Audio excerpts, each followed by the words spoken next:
নমস্কার বন্ধুরা, আজকে আমি সুন্দর করে একটা প্রাকৃতিক দৃশ্য আঁকাবো। প্রথমে আমি এখানে একটা নারিকেল গাছ আঁকবো, মানে কোকোনাট অয়েল কোকোনাট ট্রি আমি এখানে এঁকে নিব। প্রথমে আপনারা দেখছেন আমি এখানে কয়েকটা প্রথমে নারিকেল এঁকে নিব প্রথমে, তারপর দুই পাশে নারিকেল গাছের যে পাতা থাকে, ঢাল থাকে, সেটা আমি দিয়ে দিব দুই পাশে। এভাবে চারটা দিয়ে মিডিলে একটা দিয়ে দিব। তো খুব সুন্দর করে মনোযোগ দিয়ে দেখবেন, আপনারা দেখলে সহজে নিজেরা আঁকানো শিখতে পারবেন এবং আপনাদের ছেলে মেয়েদেরকে, ছোটো ছোটো বাচ্চাদেরকে শেখাতে পারবেন সহজভাবে। তো এইভাবে আমি প্রথমে নারিকেল গাছের একটা শেপ বানিয়ে প্রথমে, তারপর আমি এভাবে পাতাগুলো দিয়ে দিচ্ছি সহজভাবে। এভাবে আপনারা দিয়ে দিবেন দুই পাশে, এইভাবে সহজে একটা নারিকেল গাছ বানিয়ে নেবেন। তারপর একটু একটু কেটে দেন মাঝে মাঝে, এখানে একটু শিবা বানিয়ে দেন, শিকড়টা দিয়ে দেন, হয়ে গেল। তারপরে এখানে একটা ঘর বানিয়ে নিয়ে তারপর আমি দৃশ্যটা সম্পূর্ণ বানাবো।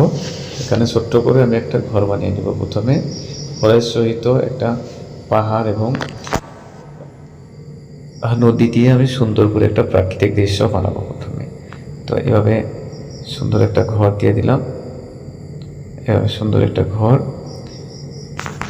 তারপর এখন আমি এখানে নদী বানিয়ে দিব, এভাবে নদী বানিয়ে দিব সহজে। দেখেন, ঘরের থেকে বের হয়ে এই পাশে একটা রাস্তা বানিয়ে দিব, এই পাশে একটা রাস্তা বানিয়ে দিব। তারপর এখানে পাহাড় দিয়ে দিব আমি দুইটা পাহাড় আমি এইভাবে দিয়ে মাঝখানে একটু ঝর্ণা বানিয়ে দিব। এগুলো দুইটা পাহাড়। এখন এখানে দূরের গাছপালা বা ঝাড় জঙ্গল বোঝানোর জন্য এইভাবে আমি বানিয়ে নিব। তো আপনারা সহজে এইভাবে ঘুরিয়ে এইভাবে দূরের ঝাড় জঙ্গলগুলো বানিয়ে নেবে প্রথমে এইভাবে। তো আমি এই ঘরের উপরে একটা ছোট্ট গাছ আপনারা দিয়ে দিতে পারেন, আমি কিন্তু দেইনি, আপনারা দিয়ে দিবেন, একটু ভালো লাগবে। এখানে কয়টা আমি পক্ষী দিয়ে দিব, উড়ে যাওয়া উড়ন্ত পক্ষী। তারপর এখানে একটা সূর্য আঁকিয়ে দিব আমি প্রথমে গোল করে। সূর্যটা একটু বড় হয়েছে, আপনারা একটু ছোট করে দিবেন।